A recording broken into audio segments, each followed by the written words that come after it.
उदाहरण अगर हम देखें तो आप देखो, मोहम्मद गौरी को 16 बार हरा के जिंदा छोड़ दिया था।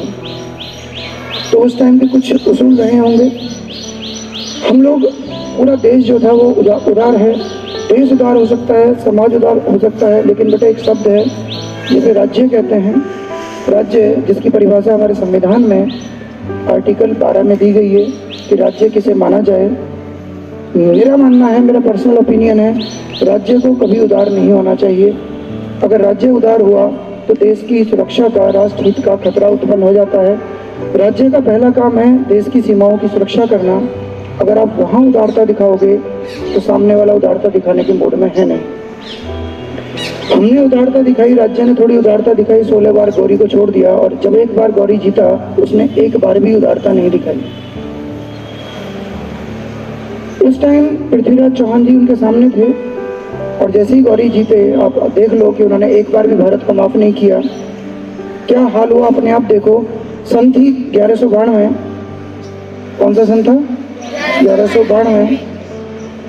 उसके बारे में, पृथ्वीराज चौहान जी के बारे में अगर आप थोड़ा सा विकिपीडिया करोगे, विकिपीडिया फिर भी काफ़ी ऑथेंटिक है, क्योंकि वहाँ पे जानकारियाँ काफ़ी सर्च करके तभी लिखी जाती है। कोई अनाप शनाप उसमें नहीं लिख सकता। 100% कोई ठीक नहीं है, लेकिन विकिपीडिया फिर भी काफ़ी ऑथेंटिक है। तो उसमें 1192 के बारे में ये लिखा हुआ है कि भारत के पराक्रम का अंत उस दिन हुआ, सोशली, इकोनॉमिकली उस दिन भारत का पतन स्टार्ट हुआ। और आप देखो, इन्वेडर्स जो आए थे, आक्रमणकारी, वो सब 1192 के बाद ही आने स्टार्ट हुए थे, क्योंकि उतने ऊंचे कद का नेता फिर भारत के अंदर, ऐसा क्षत्रिय, ऐसा महापुरुष, ऐसा योद्धा भारत के पास अब नहीं था। जब 1192 था, तो मैं थोड़ा अंदाजा लगवाऊं, 1192 में पूरे वर्ल्ड में की जो जीडीपी थी, जीडीपी मतलब पूरे वर्ल्ड की जो एक साल की इनकम होती है पूरे वर्ल्ड की, जिसमें सारे देश शामिल हैं, उस जीडीपी में भारत का उस समय योगदान 36% था। कितना था? 36% था। तो पूरे वर्ल्ड की, अगर पूरे वर्ल्ड की इनकम को 100 रुपये माने पूरे वर्ल्ड की, तो 36 रुपये भारत के थे। और जब अंग्रेज यहाँ से अगले 600 सालों तक, 700 सालों तक आप देखोगे, या तो अंग्रेज रहे, कोई ना कोई इन्वेडर्स भारत पे जो उन्होंने राज किया, और जब अंत में अंग्रेज यहाँ से छोड़ के गए, तो पूरे भारत की, पूरे वर्ल्ड की जीडीपी में भारत का योगदान 1.2% था। किस हिसाब से भारत का दोहन हुआ कि कहाँ हम 36% कंट्रीब्यूशन देने वाले देश किस पे आ गए? 1.2% पे। और आज जो हमारी सोच है, हमारी कोशिश है, पूरे वर्ल्ड की जीडीपी में 3% का हमारा योगदान करने की कोशिश है। तो अभी तक अपने स्वर्णिम काल को हम लोग क्या नहीं कर पाए? अचीव नहीं कर पाए। 1857 तो अभी 200 साल, 150 साल पुराना सन है। भारत की संस्कृति तो उससे भी ज्यादा पुरानी है। एक जापान के दार्शनिक हैं हुशी। देखो, बाहर के व्यक्ति को कोट करना इसलिए आसान होता है क्योंकि वो बायस्ड नहीं लगता। अगर भारत की किसी व्यक्ति को मैं कोट करूं, उनकी कोई बात कहूं, तो ऐसा लगता है ये उस पार्टी का होगा, ये उस पार्टी का होगा। इस वजह से बाहर के को थोड़ा कोट करने में रिस्क कम रहता है। तो हुशी जो एक दार्शनिक थे, 1938 से 1942 के बीच अमेरिका में वो राजदूत भी रहे।